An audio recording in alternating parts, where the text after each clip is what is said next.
Bonjour, je m'appelle Christian Chevandier et je réponds à vos questions pour Au fil des mots.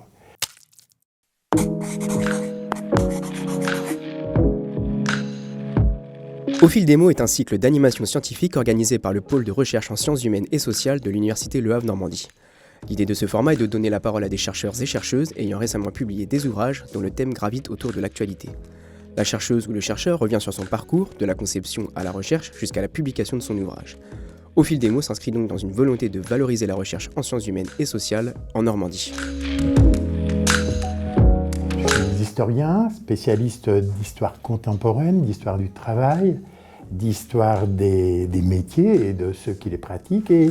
donc logiquement d'histoire des identités professionnelles, de tout ce qui peut un petit peu les distinguer les uns des autres en dehors de leurs activités mêmes. Mes premiers travaux ont porté sur des ouvriers d'un atelier de réparation ferroviaire au temps de la vapeur. Et mon dernier bouquin est consacré aux policiers qui sont intervenus à Paris le soir du 13 novembre 2015. Ce qui signifie que je ne suis pas spécialiste d'un groupe social, mais que j'ai plutôt tendance à essayer de les mettre en perspective, d'analyser, de comprendre, de comparer. J'ai travaillé donc sur d'autres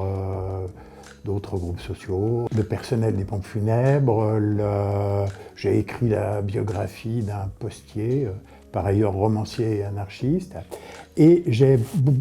beaucoup travaillé quand même sur le personnel hospitalier,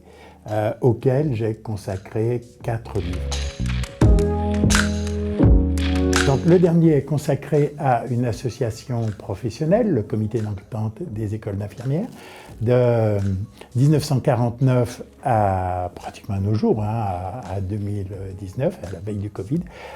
c'est-à-dire pendant 70 ans. Alors, on voit que ce n'est pas le premier de mes ouvrages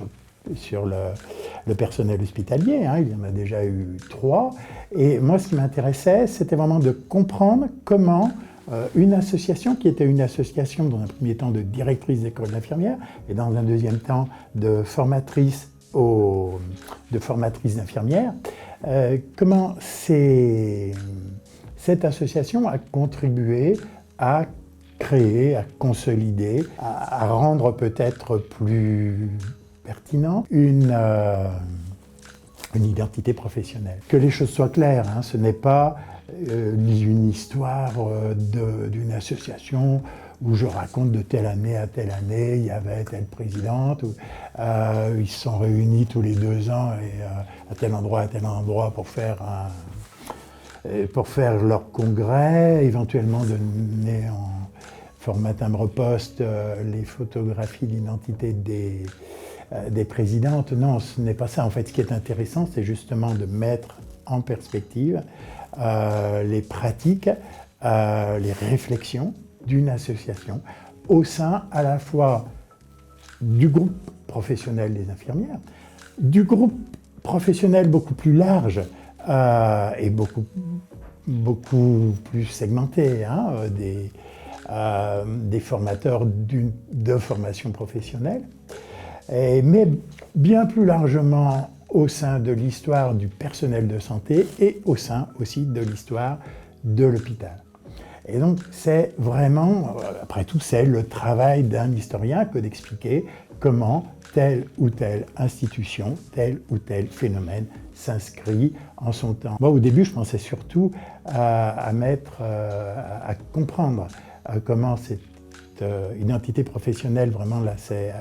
stabilisée. En fait, je me suis rendu compte que ce qui était important, c'était le rôle au sein de la société, mais y compris le rôle politique auprès des ministères, en relayant des réflexions qui avaient lieu au sein d'un groupe professionnel, donc celui des formatrices infirmières, qui ne cessait de changer dans une société elle-même, depuis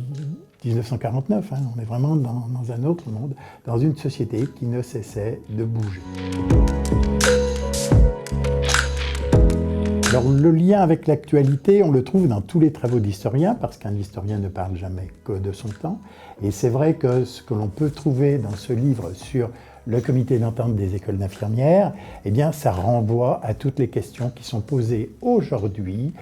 dans la 3e décennie du 3e millénaire, sur justement les soins, la formation du personnel infirmier, plus largement la formation des professionnels de santé, la question aussi des conditions de travail dans les hôpitaux, des conditions de rémunération, tout s'y trouve. J'ai envie de dire que chaque fois que j'ouvre un journal, eh bien, j'y trouve des références implicites, qu'il n'y a que moi qui les trouve, à des ouvrages que j'ai écrits, dont bien sûr celui-là.